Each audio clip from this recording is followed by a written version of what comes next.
मी भारतीय जनता पार्टीचे अध्यक्ष आदरणीय धीरजी घाटे यांना विनंती करते की त्यांनी आदरणीय मोदीजींचा सत्कार करावा।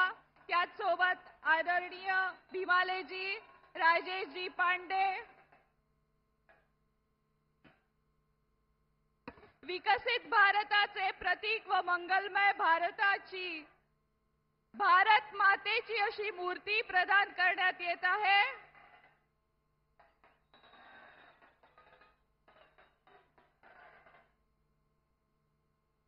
भारत माता की वंदे वंदे। यानंतर आपल्या राज्याचे उपमुख्यमंत्री आदरणीय अजितदादा पवार यांना मी विनंती करते की त्यांनी मोदीजींचा सत्कार करावा। राम मंदिराची उत्तम प्रतिकृती, त्याच्यावर महायुतीची ताकद असलेलं असं एक स्मरण चिन्ह आदरणीय दादा प्रदान करत आहेत। जोरदार टाळ्या होऊन जाऊ देत।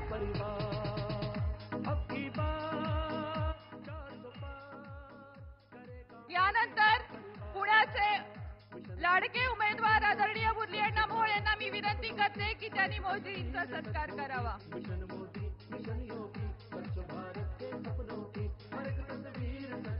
खास ऐतिहासिक अशी मराठा शौर्याची साक्ष देणारी, मोत्यांच्या तुऱ्याला आनंदाने डोलवणारी, शुभचिंतांनी नटवलेली, पंचधातूंनी सजवलेली, साक्षात तुळजा भवानी मस्तकी धारण करणारी अप्रतिम नाविन्यपूर्ण पगडी अशी नरेंद्रजी मोदी यांनी प्रदान केलेली आहे।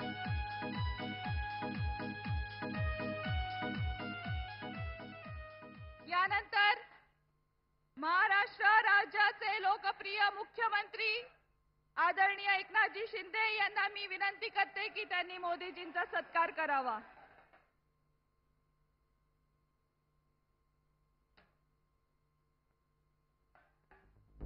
जय भाजपा नमो नमो नमो नमो नमो नमो नमो नमो जय भाजपा महायुतीचं शक्तीचं प्रतीक नमो नमो अशी संत तुकारामांची मूर्ती त्यांनी प्रदान केलेली आहे। करेगा मोदी का परिवार।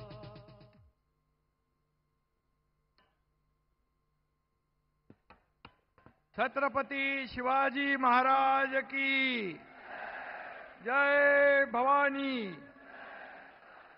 छत्रपती शिवरायांच्या पराक्रमाने पावन झालेल्या भूमीमध्ये जगातील सर्वात लोकप्रिय नेते, देशाचे यशस्वी प्रधानमंत्री नरेंद्र मोदीजींचं मी या पुण्यामध्ये मनापासून स्वागत करतो, त्यांचं अभिनंदन करतो। आणि मोदीजींना पुन्हा प्रधानमंत्री करण्यासाठी या देशातील 140 कोटी जनता आतुर आहे। तीच गॅरंटी या समोर अथांग पसरलेल्या जनसागराने आज दिलेली आहे। आणि आज व्यासपीठावर उपस्थित आपले लोकप्रिय उपमुख्यमंत्री देवेंद्रजी, अजितदादा, चंद्रकांतदादा आणि मनसेचे अमित ठाकरे, व्यासपीठावरील सर्व सन्माननीय मान्यवर, आपले संसद रत्न खासदार श्रीरंगप्पा बारणे, पुण्याचे कर्तृत्ववान महापौर मुरलीधर मोहोळ, विकासाचा बारामती पॅटर्न घेऊन चालणाऱ्या सुनेत्राताई आणि शिरूरचे शिवाजीराव आढळराव यांना विजयाची गॅरंटी देण्यासाठी आपण सगळेजण इथे उपस्थित आहात। इथं धनुष्यबाण असेल, कमळ असेल, घड्याळ असेल, या चिन्हांना मतदान म्हणजे मोदींना मतदान, मोदीजींना मतदान। आणि म्हणून महायुतीच्या प्रत्येक उमेदवाराला मत म्हणजे आपल्या मोदीजींना मत, देशाच्या विकासाला मत। आणि म्हणून लोकांचं प्रेम, लोकांचा विश्वास आज मोदी साहेबांसोबत आहे. आणि म्हणून महाराष्ट्रामध्ये जेवढ्या सभा होत आहेत, या सगळ्या सभा अशाच रेकॉर्ड ब्रेक होत आहेत. माणसं मोदीजींवर प्रेम करतायत, महाराष्ट्र प्रेम करतोय, देश प्रेम करतोय. त्याचीच प्रचिती या मोठ्या सभेमध्ये या ठिकाणी आपल्याला आलेली आहे. प्राण जाय पर वचन न जाय ही मोदीजींच्या कामाची पद्धत आहे. उन्होंने एक बार कह दिया तो कह दिया.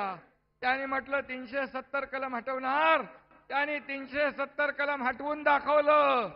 आपल्या काश्मीरला आपल्याला भारताबरोबर जोडलं. राम मंदिर आपल्या सगळ्यांना स्वप्नवत वाटत होतं, परंतु राम मंदिर करणार म्हणून म्हटल्यानंतर अयोध्येमध्ये राम मंदिर उभं राहिलं आणि करोडो राम भक्तांचं स्वप्न पूर्ण झालं. आणि जो कहते हैं वो करते हैं, उनको मोदी कहते हैं. बरोबर ना? काँग्रेसने 60 वर्षात देश बुडवला, पण मोदीजी त्यांच्या नसामध्ये रक्ताच्या थेंबात देशभक्ती भरलेली आहे. जेव्हा मोदीजी द्वारकेला पाण्याखाली गेले, तेव्हाही त्यांनी भगवान श्रीकृष्णाकडे देशहिताचीच प्रार्थना केली. हा फरक आहे. देश बुडवणारे कुठे आणि देशहिताची प्रार्थना करणारे कुठे. आणि म्हणून राष्ट्रभक्ती आणि देशभक्ती मगाशी मी म्हणालो त्याप्रमाणे नसात भिनली आहे. त्यामुळे राष्ट्राला महासत्ता करण्याचं वचन देखील ते पूर्ण करून दाखवतील. खरं म्हणजे ही लढाई महायुती विरुद्ध महाआघाडी अशी नाहीये. ही लढाई जगभरात देशाचा सन्मान वाढवणारे आपले नरेंद्र मोदीजी विरुद्ध देशाची बदनामी करत फिरणाऱ्या राहुल गांधींची आहे. आणि त्यामुळे स्वप्नात जरी विचारलं कोणी या देशाचा प्रधानमंत्री कोण पाहिजे, तर स्वप्नात पण काय म्हणाल?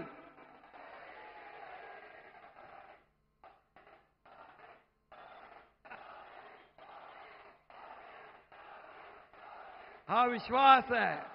आणि म्हणून विश्वास का दूसरा नाम मतलब मोदी, विकास का दूसरा नाम म्हणजे मोदी.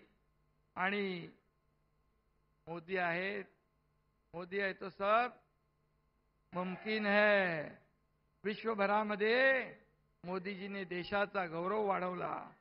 आणि मैं जब दावोस गया था तब वहां भी कई राष्ट्रपती, कितीतरी राष्ट्रपती, प्रधानमंत्री मला भेटले, उद्योग जगतातले दिग्गज भेटले. त्यांनी देखील आपल्या प्रधानमंत्र्यांच्या बद्दल एक आदर व्यक्त केला. आणि म्हणून आपल्या राज्यात आज 5 लाख रुपयाचा परदेशी गुंतवणूक आली. बांधवनो भगिनीनो, हे डबल इंजिनचं सरकार काम करतंय. आणि म्हणून 10 वर्षामध्ये मोदीजींनी केलेला देशाचा विकास आणि गेले 50-60 वर्षात काँग्रेसने केलेला भ्रष्टाचार याची तुलना केली तर लोक कोणाच्या मागे उभे राहतील? मोदीजींच्या मागे उभे राहतील. आज 2014 पूर्वी आपण पाहिलं तर देशात बॉम्बस्फोट, दंगली, भ्रष्टाचार, घोटाळे सगळं होत होतं. परंतु 2014 नंतर एकही बॉम्बस्फोट नाही आणि एकही भ्रष्टाचाराचा डाग मोदीजींना लावू दिला नाही. आणि म्हणून मी आपल्याला एवढंच सांगतो की ये तो ट्रेलर है, पिक्चर अभी बाकी है.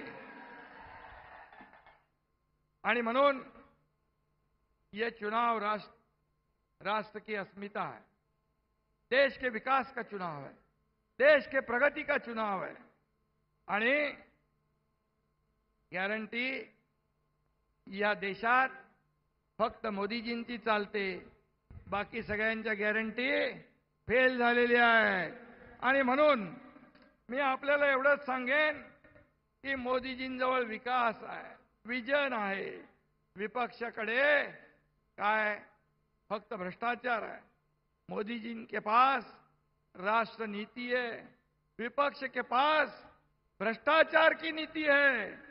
मोदी जी का विजन विकसित राष्ट्र है, जबकि देश को बांटना विपक्षियों का मिशन है. ये फर्क है. आणि म्हणून एक तरफ देश को लूटने वाले घरबेदी है, तो दूसरी तरफ देश को महासत्ता बनाने वाले नरेंद्र मोदी है.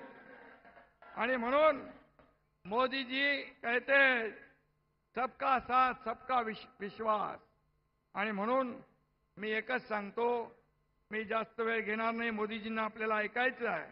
आणि म्हणून या येत्या 7 तारीख आहे ना दादा,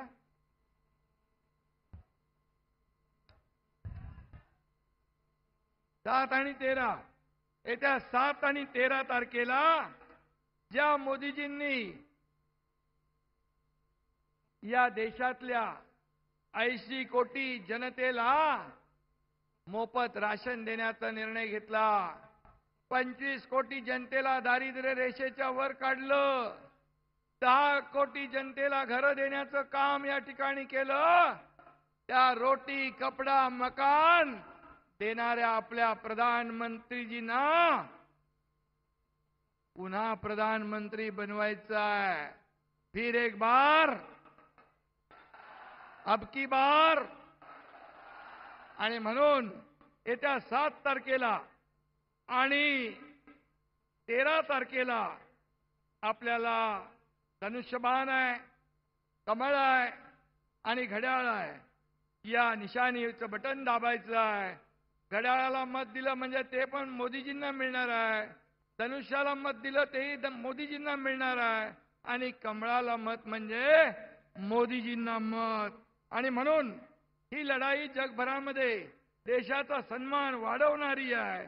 आणि म्हणूनच आपल्याला माझी विनंती आहे की येत्या 7 आणि 13 तारखेला या 4ही उमेदवारांना आपल्याला विजयी करायचं आहे. पुणेकर खूप हुशार आहेत.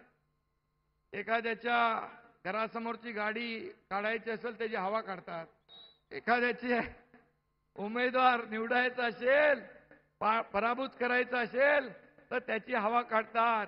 आणि आपण 7 आणि 13 तारखेला या विरोधी पक्षाच्या सर्व उमेदवारांची हवा काढून टाकणार आणि चौकार मारणार, अशा प्रकारचा विश्वास व्यक्त करतो. पुन्हा एकदा आदरणीय देशाचे लोकप्रिय प्रधानमंत्री नरेंद्र मोदीजींचं मनापासून स्वागत करतो. धन्यवाद. जय हिंद, जय महाराष्ट्र, जय श्रीराम.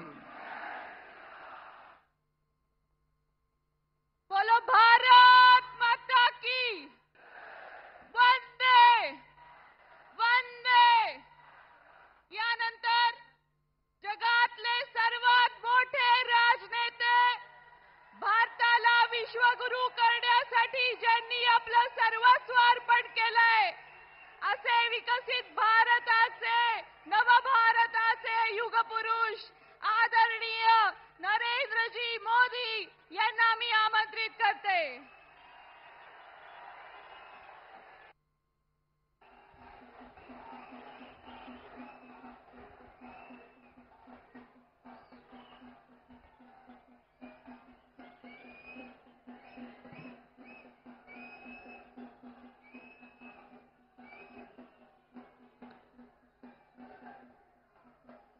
छत्रपति शिवाजी महाराज की, छत्रपति शिवाजी महाराज की जय भवानी, जय भवानी. शौर्य, कर्म आणि पुण्यभूमी असलेल्या पुण्यातील भूमीला माझा नमस्कार. कसे आहेत सर्व पुणेकर?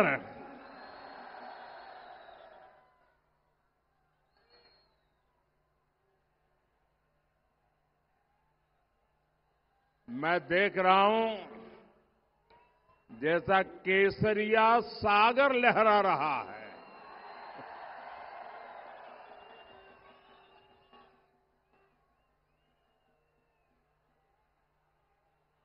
ये जो बच्चे इतने प्यार से तस्वीरें वगैरह लेके आए हैं, मेरी प्रार्थना है कि अब उनको नीचे बिठाइए। ये कब से ऐसे ही खड़े हैं। मैं आपका धन्यवाद करता हूं, आप जो प्यार दिखा रहे हैं। बच्चों को कहिए आराम से बैठे। हाँ बैठिए बेटा, आप बैठिए। देख लिया मैंने, तस्वीर देख ली। हाँ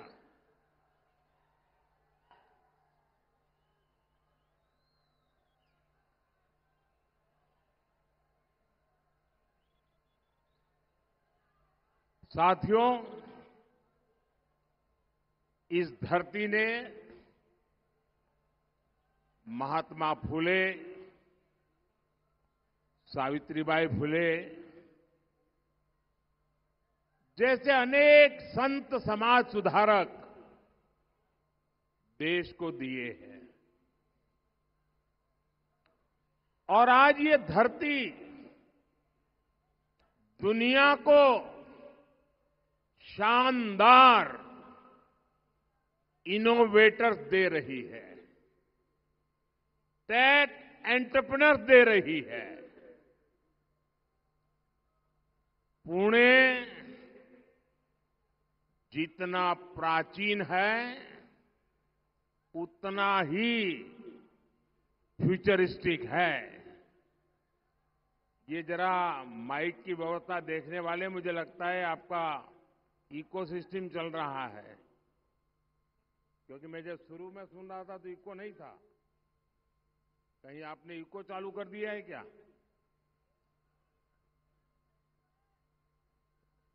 जो माइक वाले हैं सुनते हैं, जरा करेक्ट कर ले।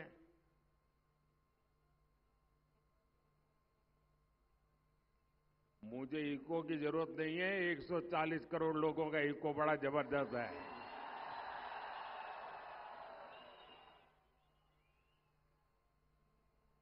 पुणे में हर क्षेत्र के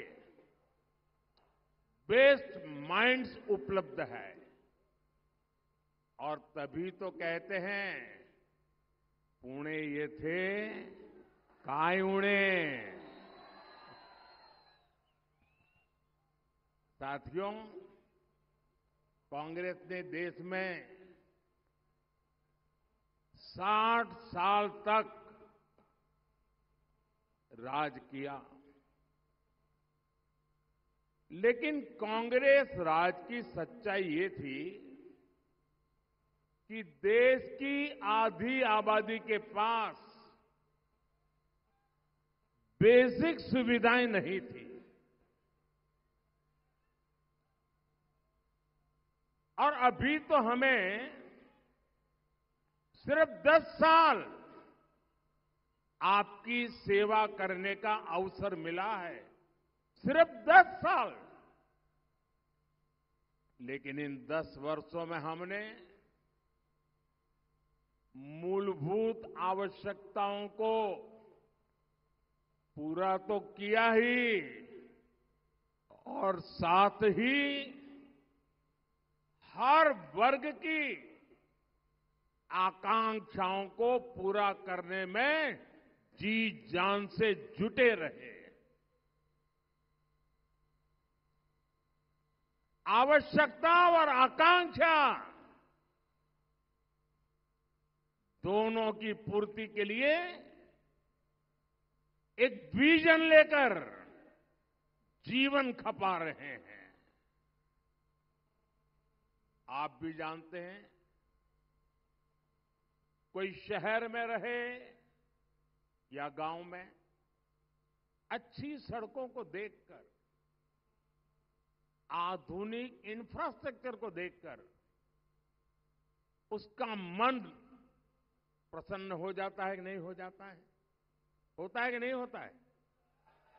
जरा जवाब देते भी रहिए भाई, ऐसे ही बैठे रहने का नहीं दूंगा मैं। अगर मैं करता हूं मेहनत तो आपको भी करनी पड़ेगी। आप मुझे बताइए, आधुनिक इंफ्रास्ट्रक्चर, उससे हमें एक विश्वास पैदा होता है कि नहीं होता है? यहां पुणे मेट्रो देखिए, पुणे एयरपोर्ट का नया रूप देखिए, पालखी मार्ग देखिए, समृद्धि महामार्ग देखिए, जगह जगह को कनेक्ट करती semi high speed Vande Bharat train देखिए। ये सब आधुनिक हो रहे भारत की तस्वीर हैं, जीते जागते सबूत है। और पुणेवासी लिख लीजिए, महाराष्ट्र के मेरे भाई बहन, ये मोदी की गारंटी है। वो दिन भी आने ही वाला है जब आप देश की पहली बुलेट ट्रेन में ट्रैवल करेंगे। कांग्रेस ने अपने 10 सालों में इंफ्रास्ट्रक्चर पर जितना खर्च किया, ये आंकड़ा याद रहेगा। देखिए, आपको याद रखना पड़ेगा, ये पुणे है और पुणे कोई चीज भूलता नहीं है।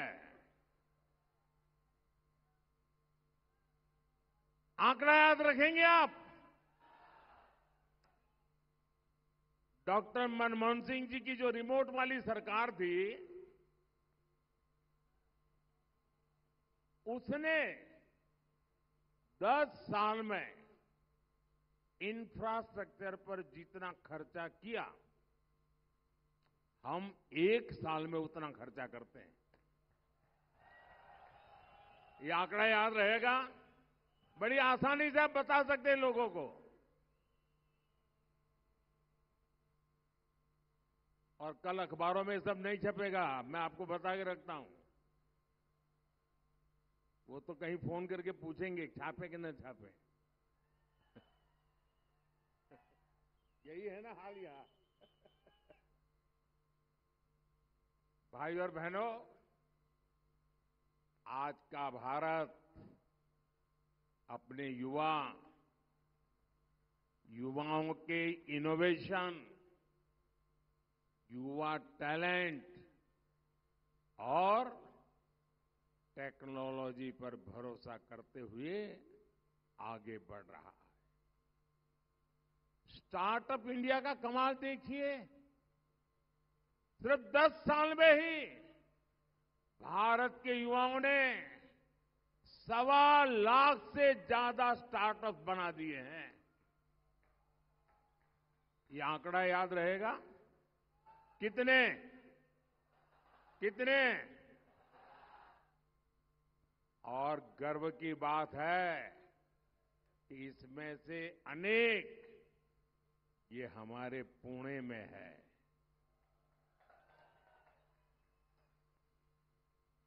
हमने जो रिफॉर्म, परफॉर्म, ट्रांसफॉर्म, ये जो हमारा मिशन है ना, हमने जो रिफॉर्म्स किए हैं, नीतिगत बदलाव किए हैं, उसका परिणाम मैपिंग के क्षेत्र में नजर आ रहा है।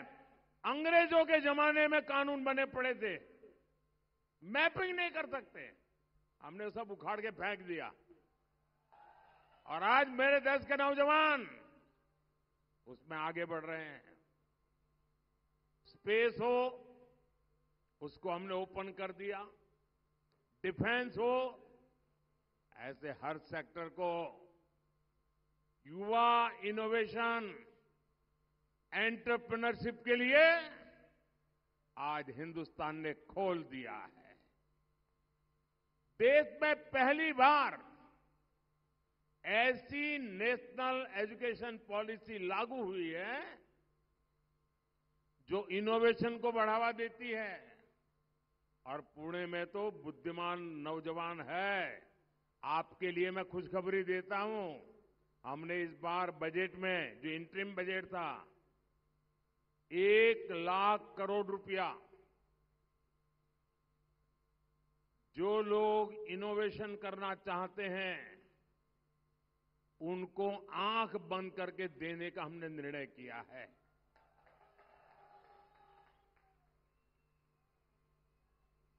साथियों, देश दुनिया में भी अपनी दमक दिखा रहा है। आज हमारा एक्सपोर्ट रिकॉर्ड स्तर पर है, एफडीआई रिकॉर्ड स्तर पर है। और मेरे देश के नौजवान जो इनोवेशन कर रहे हैं, आज जो पेटेंट फाइल हो रहे हैं, आज हिंदुस्तान के इतिहास में सबसे ज्यादा पेटेंट मेरे देश के नौजवान फाइल कर रहे हैं। साथियों, बीजेपी का संकल्प पत्र इसी काम को नई स्पीड और नए स्केल देने का रास्ता दिखाता है। 10 साल में भारत मोबाइल फोन इंपोर्टर था। 10 साल पहले, मेरे आने से पहले 2014 के पहले हम मोबाइल फोन इंपोर्ट करते थे। 10 साल में मेरे देश ने ये कमाल कर दी है कि आज हम दुनिया में दूसरे सबसे बड़े एक्सपोर्टर बन गए।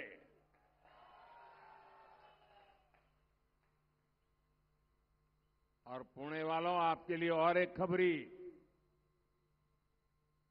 अब made in India chips, made in India chips, उससे दुनिया की गाड़ी आप चलते हुए देखेंगे। और मेरा पुणे तो ऑटोमोबाइल का हब है। अब हम भारत को इलेक्ट्रिक व्हीकल का हब बनते देखेंगे। आज एनडीए सरकार हर सेक्टर में भारत के युवाओं को बड़े सपने देखने और उन्हें पूरा करने का अवसर दे रही है। बीजेपी का संकल्प भारत को semi conductor hub, innovation hub, उसमें मजबूती देने का है। बीजेपी का संकल्प भारत को मैन्युफैक्चरिंग हब बनाने पर है। बीजेपी का संकल्प भारत को हाइड्रोजन एनर्जी का हब बनाने का है। साथियों, ये हमारी सरकार है जिसने पहली बार देश के गरीब और मिडिल क्लास की बचत को बढ़ाने के बारे में सोचा है। अब मैं जो बातें बता रहा हूं ना, वो आप लोगों को सीधी सीधी लागू होती है, लेकिन जब तक मेरी बात सुनोगे नहीं, शायद आपका भी उस बात पर ध्यान नहीं गया होगा। काम कैसे होता है, मैं एक एक चीज, छोटी छोटी चीजें आज आपके साथ बात करने के लिए आया हूं। 2014 से पहले के 10 सालों में आपसे महंगाई और भ्रष्टाचार का डबल टैक्स वसूल किया जा गया।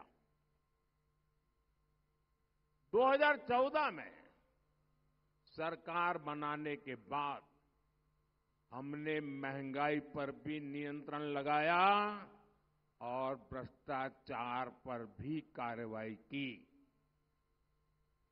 और आज आप देखिए, भ्रष्टाचारियों में खलबली मची है। 10 वर्षों में टैक्स पेयर्स को सिर्फ टैक्स छूट की सीमा बढ़ाने, पहले जो इनकम टैक्स का सीमा थी, हमने 7 लाख रुपए तक नो इनकम टैक्स कर दिया। सीमा बढ़ाने से और दूसरे रिफॉर्म से देश के जो टैक्स पेयर है उनकी जेब में करीब करीब 2.5 लाख करोड़ रुपए की बचत हुई है। मैं जो कहता हूं आंकड़े याद रखना, वो इसलिए कह रहा हूं। 2.5 लाख करोड़ रुपए की बचत, इससे मध्यम वर्गीय परिवारों का बहुत बड़ा बोझ कम हुआ है। हम लोग जन औषधि केंद्र चलाते हैं। देश में 15-20 हजार जन औषधि केंद्र भी चल रहे हैं, उसको हम बढ़ा भी रहे हैं। जन औषधि केंद्र और आयुष्मान योजना से, क्योंकि जन औषधि केंद्र में 100 रुपये की दवाई 20 रुपये में मिलती है, 80% डिस्काउंट। वो साड़ी वाला भी बोर्ड लगाता है ना, डिस्काउंट, सारी महिलाएं वहां जाती है। हम जन औषधि केंद्र 80% डिस्काउंट से दवाई बेचते हैं, ताकि गरीब आदमी को अपने परिवार की चिंता कम हो। आयुष्मान योजना से गरीब और मिडिल क्लास को 1.5 लाख करोड़ रुपए की बचत हुई है। ये जो दवाइयां वगैरह बिकी है, उसके आधार पर मैं कह रहा हूं।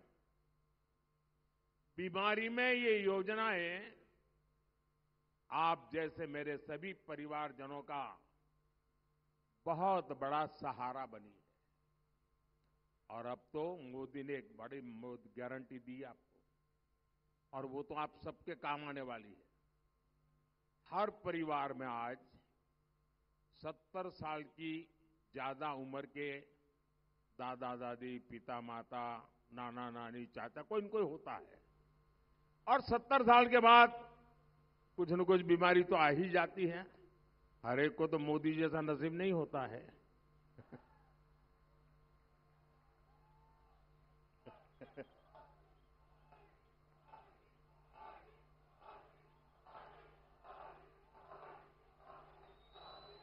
अब जो मेहनत करने वाला, कमाने वाला परिवार में व्यक्ति है, उसके सामने दुविधा रहती है, चिंता रहती है। एक तरफ बच्चों को आधुनिक शिक्षा देनी है, बच्चों के सपने पूरे करने, उनकी आवश्यकता हो।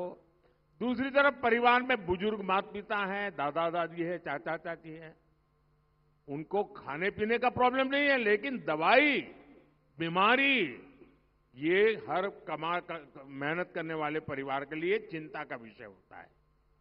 आप जो लोग मेहनत करके कमाते हैं और आज अभी अपने माता पिता का दवाई का बोझ भी उठाते हैं, मोदी की गारंटी है, आप जैसे अपने माता पिता का 70 साल से ऊपर के लोगों का दवाई का जो खर्च करते हैं, अब ये बेटा करेगा, मोदी करेगा। 70 साल से ऊपर का किसी भी परिवार का 70 साल के ऊपर के माता पिता जो भी होंगे, उन सबके इलाज की चिंता मोदी करेगा। ये मोदी की गारंटी है।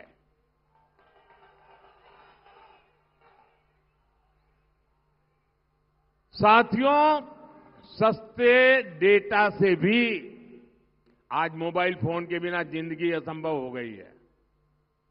आईपैड के बिना काम नहीं हो सकता है और डेटा बहुत खर्च होता है। अगर पहले वाली सरकार के समय के हिसाब से चलते तो कितना आपको बोझ होता।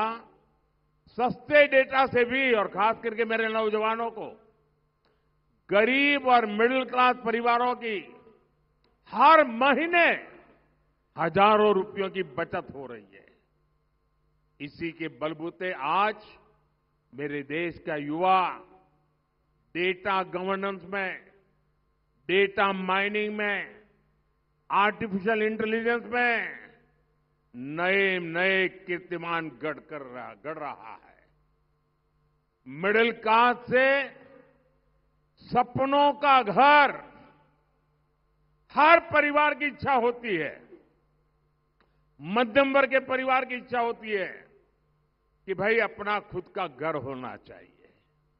किराए में बच्चों को रहना पड़े ऐसा कोई पसंद नहीं करता, लेकिन वो बहुत मेहनत करके पैसे बचा करके किसी योजना में जाता था, किसी स्कीम लॉन्च कर दी, उसमें बुक करवा देता था, पैसे देता था और बाद में सब गफले महसूस होते थे। मध्यम वर्ग के परिवार को घर मिले, सुरक्षित घर मिले, उसने जो तय किया है वो घर मिले, इसके लिए इस देश में हमने कानून बनाया, रेरा का कानून। और इस रेरा के कानून के कारण करोड़ों मध्यम वर्गीय परिवारों का सुरक्षा कवच बन गया है। साथियों, हमारी सरकार सबका साथ सबका विकास के मंत्र पर काम कर रही है और मोदी उनको पूछता है जिनको पहले की सरकारों ने पूछा तक नहीं था। मैं आपको एक उदाहरण देना चाहता हूं आज, और पुणे में आया हूं तो शायद ये बात बहुत आसानी से आप समझ पाओगे। हमारे शहरों में रेहड़ी, ठेले, फुटपाथ पर काम करने वाले साथी, ये कोई मोदी आया उसके बाद आए क्या? पहले भी थे, लेकिन इनमें ज्यादातर साथी गांव से आए हैं, एससी, एसटी, ओबीसी समाज से आए हैं, उसमें हमारी बहनें काम करती है। लेकिन देश का दुर्भाग्य देखिए, जिन गरीबों के नाम पर बैंकों का राष्ट्रीयकरण किया गया, लेकिन उन बैंकों में उनको पैर रखने की जगह नहीं थी, मोदी ने बैंकों के दरवाजे खोल दिए। रेहड़ी पटरी वालों को फॉर्मल बैंकिंग से जोड़ने का काम किया, पीएम स्वनिधि योजना शुरू की।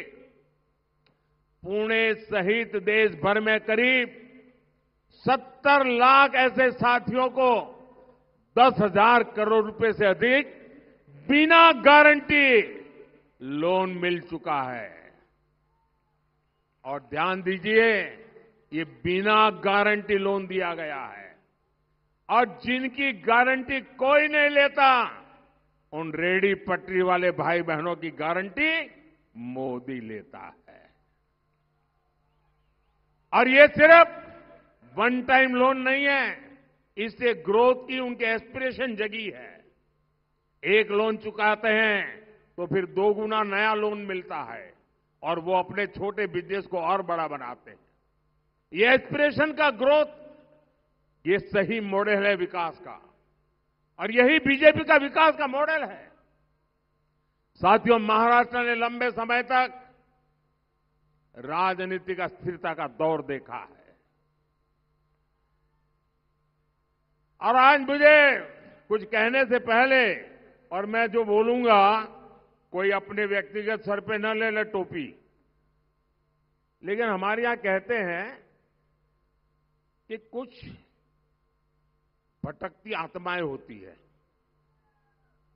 जिनकी इच्छाएं पूरी नहीं होती, जिनके सपने अधूरे रह जाते हैं, वो आत्माएं भटकती रहती हैं। और फिर खुद का नहीं हुआ तो औरों का भी बिगाड़ने में उनको मजा आता है। हमारा महाराष्ट्र भी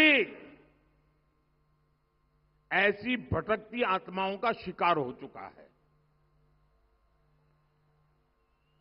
आज से 45 साल पहले यहां के एक बड़े नेता ने अपनी महत्वाकांक्षा के लिए इस खेल की शुरुआत की, और तब से महाराष्ट्र एक अस्थिरता के दौर में चला गया और कई मुख्यमंत्री अपना कार्यकाल भी पूरा नहीं कर पाए। ये विपक्ष को ही अस्थिर नहीं करते, ये आत्मा कुछ भी कर देती है। वो अपनी पार्टी में भी ऐसा ही करते हैं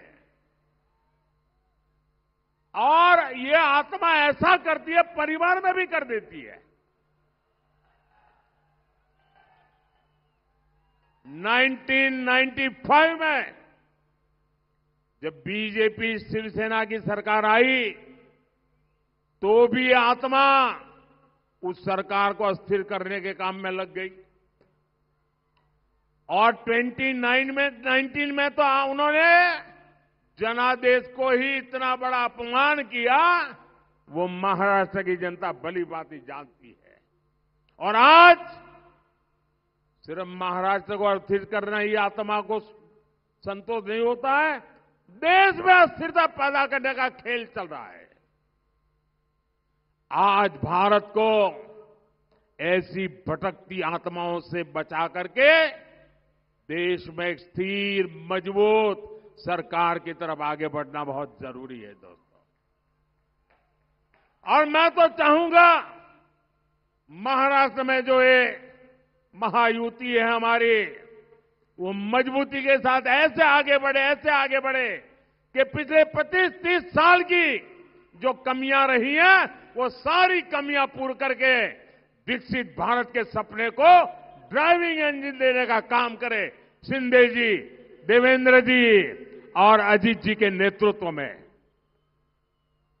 साथियों, बीजेपी एनडीए सरकार महाराष्ट्र को विकास की नई ऊंचाई पर ले जाने के लिए काम कर रही है, लेकिन दूसरी तरफ कांग्रेस और अघाड़ी वालों का उनका मॉडल क्या है?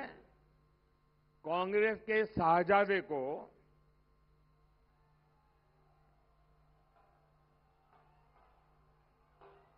अब मजा आया आपको। इसी इंतजार में घर से निकले थे क्या?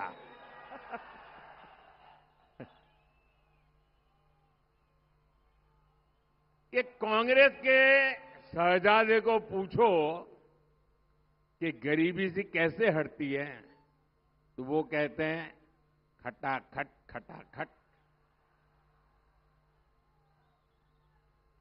शहजादे को पूछो ग्रोथ कैसे होती है, तो वो कहते हैं ठकाठक ठकाठक।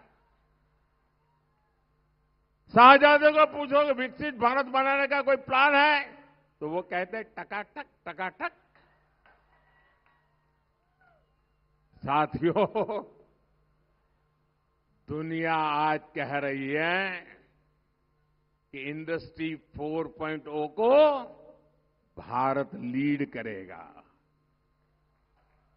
लेकिन कांग्रेस भारत को लाइसेंस कोटा राज की तरफ धकेलने में जुटी है। कांग्रेस के शाहजादे की बातें खतरनाक है। खुद कांग्रेस के लोग इनके कारण कांग्रेस छोड़ करके निकल रहे हैं। नौजवान जिन्होंने जिंदगी के 15-20 साल महत्वपूर्ण वर्ष कांग्रेस को दिए, वो आज कांग्रेस छोड़ करके निकल रहे हैं और आकर के एक बात कहते हैं। वो कहते हैं कांग्रेस को माओवादियों ने कब्जे में ले लिया है। एक समय था जब रेडियो खरीदना हो ना, रेडियो तो लाइसेंस लेना पड़ता था। बिना लाइसेंस रेडियो नहीं रख सकते थे। क्या आप दुनिया को उस जमाने में ले जा सकते हैं क्या? ये लाइसेंस राज में देश को ले जा सकते हैं क्या? क्या हमें फिर से लाइसेंस राज चाहिए क्या देश में? भाइयों बहनों, मोदी का तो ड्रीम है। मैं जो 2047 विकसित भारत की बात करता हूं ना, मेरी इच्छा क्या है मैं बताता हूं। ये मेरे दिल में पड़ा हुआ है। एक, मध्यम वर्ग और ऊपर के जो परिवार है, उन परिवारों में से ये सरकार की किच पूरी तरह बंद हो जानी चाहिए। सरकार उनकी जिंदगी से निकलनी चाहिए। ये सरकार को आदत हो गई है हर किसी को टांग अड़ाओ। मैं इसमें से सरकारों को बाहर निकालना चाहता हूं और गरीब को जब जरूरत पड़े सरकार 24 घंटे मौजूद होनी चाहिए। वरना आज ये कागज लाओ, वो कागज लाओ, ढिकना लाओ, फनाला लाओ, ये करो, वो क्या है मतलब भाई? कब तक ये मध्यम वर्ग के लोगों को परेशान करते रहोगे? और मेरे मन की इच्छा है 2047 तक जब देश विकसित भारत बनेगा, ये सारी किचपिच चली जाएगी दोस्तों। आप जैसे परिश्रमी लोग जो दिन रात मेहनत करके अपना परिवार आगे बढ़ा रहे हैं, देश के विकास में योगदान दे रहे हैं, अब ये साहजादे की नजर आपकी मेहनत की कमाई पर पड़ी है। ये लोग अब कह रहे हैं कि आप जो वेल्थ क्रिएट करते हैं, आप जो कमाते हैं, उसका एक्सरे करेंगे। आपके लॉकर का एक्सरे होगा, अंदर क्या पड़ा है। आपके घर का एक्सरे होगा, अंदर क्या पड़ा है। एक्सरे होगा कितनी गाड़ियां हैं, एक्सरे किया जाएगा। आपकी संपत्ति, आपके पास जो स्त्री धन होगा उसकी जांच होगी, आपके मंगलसूत्र की जांच होगी। साथियों, ये कांग्रेस के महाशय कह रहे हैं कि इनहेरिटेंस टैक्स लगाने की सोच रहे हैं। मतलब आपने जो संपत्ति अर्जित की है, हिंदुस्तान का हर मां बाप उसके मन में इच्छा रहती है कि मैं जो कुछ भी कमाता हूं कुछ न कुछ बचाऊं, ताकि मरने के बाद अपने संतानों को कुछ दे करके जाऊं। हर मां बाप ये चाहता है, खुद खर्चा नहीं करता है, पैसे बचाता है अपने संतानों को देने के लिए।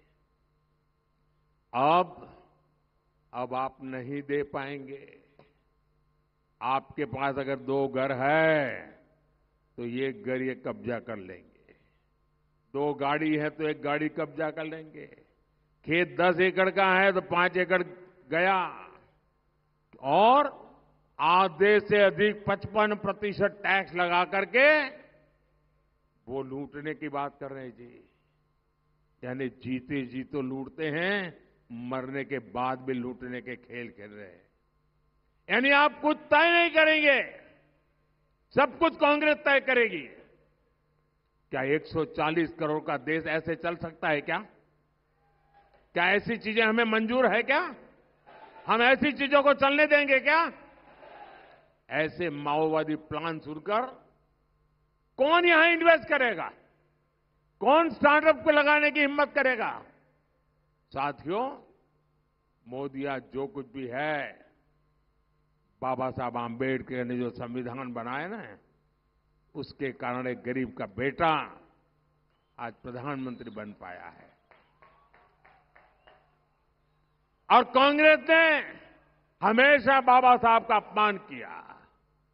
वहीं मोदी के लिए बाबा साहब और उनका संविधान किसी ईश्वर से कम नहीं है। ये भाजपा ही है जिसने संविधान दिवस मनाना शुरू किया, और जब पार्लियामेंट में मैं संविधान दिवस मनाने के लिए प्रस्ताव लेकर के आया, ये कांग्रेस पार्टी ने घोर विरोध किया। उन्होंने कहा 26 जनवरी तो मना रहे हैं, संविधान दिवस मनाने की क्या जरूरत है? बाबा साहब आंबेडकर के प्रति उनके मन में क्या भाव है, इसका ये उदाहरण है। ये भाजपा ही है जिसने बाबा साहब से जुड़े स्थानों को पंच तीर्थ के रूप में विकसित किया है। बाबा साहब की भावना के विरोध जाकर अब कांग्रेस और इंडिया गाड़ी वाले संविधान के पीठ पे छुरा भोंकने पर लगे हुए हैं। साथियों, जब हिंदुस्तान का संविधान बना, सारे विद्वान लोग उसमें बैठे थे और वो आरएसएस बीजेपी वाले उसमें नहीं थे। सारे लोग बैठे थे। कांग्रेस के महारथी बैठे थे और संविधान सभा ने महीनों तक चर्चा की और चर्चा करके तय किया कि भारत में कभी भी धर्म के आधार पर आरक्षण लागू नहीं होगा। ये हमारे देश के संविधान की मूल भावना है। लेकिन ये वोट बैंक में अंधे हो चुके लोग धर्म के आधार पर देश के बांटने वाले लोग आज धर्म के आधार पर एससी, एसटी, ओबीसी जिनको आरक्षण मिला हुआ है, संविधान के द्वारा मिला हुआ है, संसद के द्वारा मिला हुआ है, बाबा साहब आंबेडकर के कारण मिला हुआ है, अब उसमें डाका डाल करके उसमें से निकाल करके धर्म के आधार पर मुसलमानों को देने की योजना बना रहे हैं।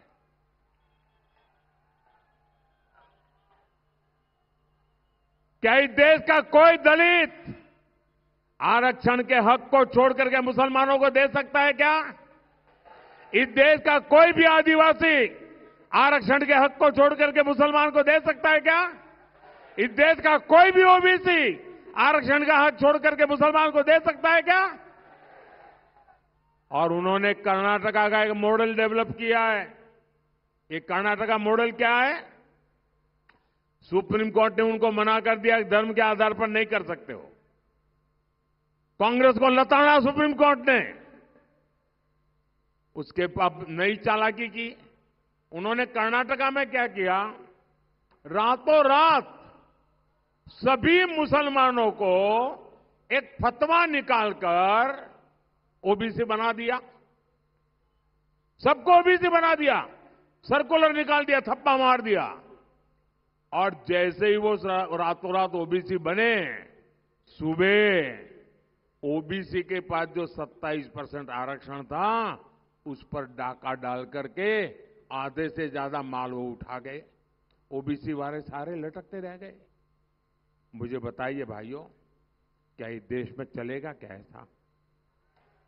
ये इंडी अगाड़ी वाले जरा कान खोल के सुन लो, मोदी भी जिंदा है।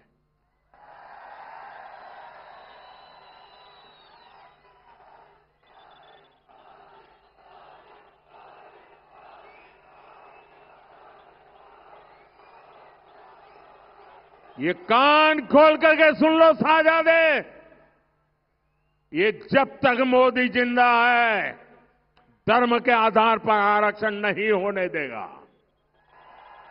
ये देश नहीं होने देगा। और जो ये मंसूबे रखते हैं उनको हमेशा हमेशा के लिए ये देश राजनीति के नक्शे से मिटा देगा जी। जब तक मोदी है इंडिया गाड़ी वालों की सारी साजिशें नाकाम हो करता रहेगा। साथियों, कांग्रेस शासन की एक और पहचान रही है, आतंकवादियों को खुली छूट। हम कैसे भूल सकते हैं वो समय जब आए दिन देश में आतंकी हमले और बम ब्लास्ट होते थे। आतंकियों ने महाराष्ट्र के मुंबई और पुणे को लहूलुहान कर दिया था। जर्मन बेकरी के सामने क्या हुआ था? साथियों, हमारे महाराष्ट्र में तो जब बाहर निकलते हैं ना तो क्या कहते हैं? ये तो ऐसा ही कहते हैं ना, ये तो नहीं आऊंगा तो नहीं कहते, जाता है फिर कहता गए ये तो, जाता हूं ऐसा नहीं कहते।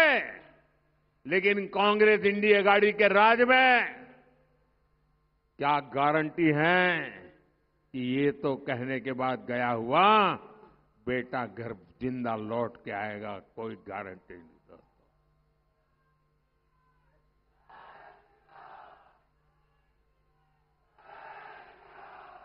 10 साल पहले हिंदुस्तान में आतंकी हमले होते थे कि नहीं होते थे? मुंबई में आए दिन बम धमाके होते थे कि नहीं होते थे? काशी में बम धमाके होते थे कि नहीं होते थे? अयोध्या में बम धमाके होते थे कि नहीं होते थे? आज बंद हुए कि नहीं हुए दोस्तों? आज बंद हुए कि नहीं हुए?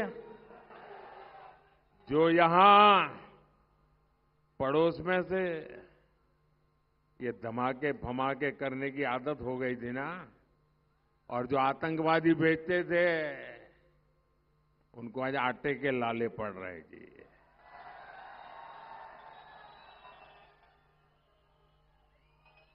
और ये मोदी है,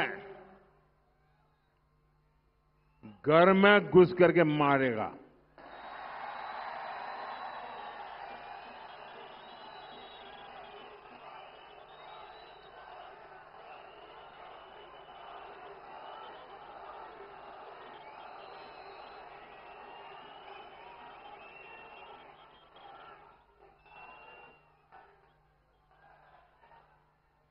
ये पीएफआई के लोग, आतंकी साजिश करने वाले लोग, बहुत बड़ा संगठन, शस्त्रों की ट्रेनिंग, आए दिन देश में धमाके करते रहना,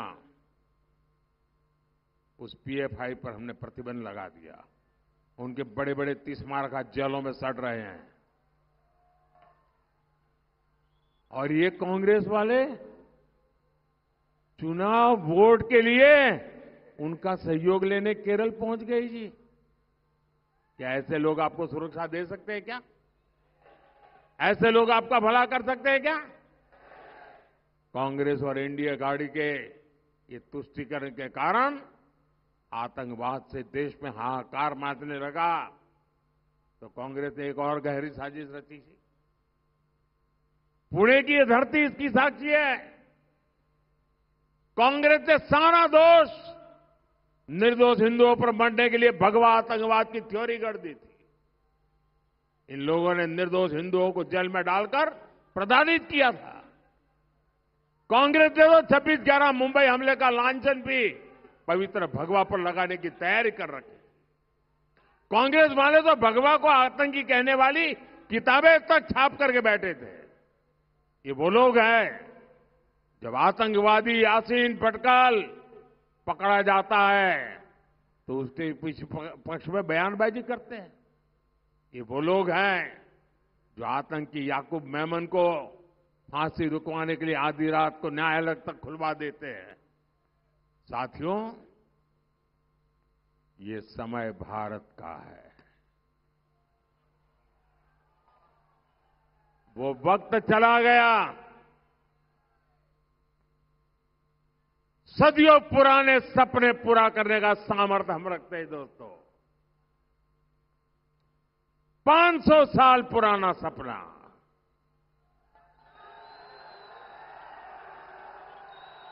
कितनी पीढ़ियां चली गई,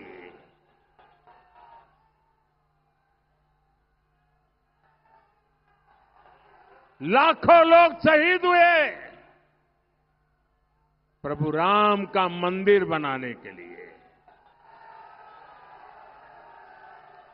आज अयोध्या में रामलला भव्य मंदिर में विराजमान है कि नहीं है? क्या देश आजाद हुआ उसके दूसरे दिन ये काम होना चाहिए था कि नहीं होना चाहिए था? लेकिन इनको वोट बैंक की राजनीति, और आप देखिए अयोध्या राम मंदिर के प्राण प्रतिष्ठा का निमंत्रण मिला, उसको भी ठुकरा दिया।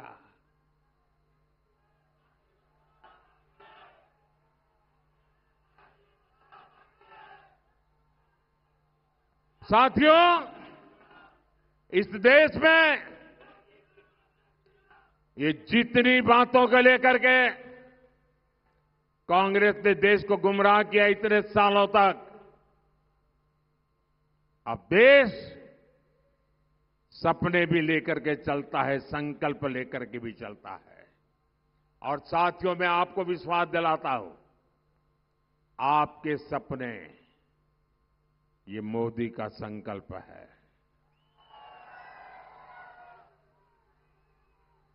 मेरा पल पल आपके नाम, मेरा पल पल देश के नाम, मेरा भारत, मेरा परिवार। और आपके लिए 24/7, आपके लिए 24/7 फॉर 2047, ये मोदी की गारंटी है। हमारे मुख्यमंत्री शिंदे जी तो लंबे समय से एनडीए के साथी रहे। देवेंद्र फडणवीस जी के पास भी बेहतरीन अनुभव है। और अब अजीत दादा हो या राज ठाकरे जी हो, ये सब भी हमारे साथ जुड़ गए हैं। ये जो महायुति बनी है, ये विकसित भारत, विकसित महाराष्ट्र बनाने के लिए बनी है। और इसलिए पुणे में भाई मुरलीधर मोहोल जी, बारामती में बहन सुनेत्राताई पवार जी, शिरूर से शिवाजीराव पाटिल जी और मावल से श्रीरंग बारने जी, हर पोलिंग बूथ में इनको विजयी बनाना है। हर पोलिंग बूथ में विजयी बनाएंगे। पहले के वोटिंग के सारे रिकॉर्ड तोड़ेंगे। सबसे ज्यादा वोटिंग हो इसके लिए प्रयास करेंगे। कितनी ही गर्मी क्यों ना हो, मतदान ज्यादा करेंगे। मतदान दिवस को एक उत्सव के रूप में मनाएंगे। पूरे गांव में, बूथ में फेस्टिवल का वातावरण बना देंगे। पहले मतदान, फिर जलपान। पहले मतदान, फिर जलपान। याद रखोगे? इन सभी साथियों को आप जो वोट देंगे ना, वो वोट सीधा सीधा मोदी के खाते में जाएगा। आपका एक एक वोट मोदी को मजबूत करेगा। तो आप मतदान भारी मात्रा में करेंगे। अच्छा, मेरा एक काम करेंगे, पक्का करेंगे। अच्छा, घर घर जाइएगा और हर घरों में जाकर के कहिएगा कि मोदी जी पुणे आए थे और मोदी जी ने आपको प्रणाम कहा है, जय श्री राम कहा है। मेरा जय श्री राम पहुंचा देंगे, मेरा प्रणाम पहुंचा देंगे। आपके मोबाइल फोन का फ्लैश लाइट चालू कीजिए। आपके मोबाइल का फ्लैश लाइट चालू कीजिए और इन सबको विश्वास दीजिए कि आप भारी मतदान कराएंगे। मेरे साथ बोलिए, भारत माता की, भारत माता की, भारत माता की। बहुत बहुत धन्यवाद। बोलो भारत, भारत माता की। देश का नेता कैसा हो, देश का नेता कैसा हो। सियावर रामचंद्र की जय श्री राम, जय जय श्री राम, जय श्री राम।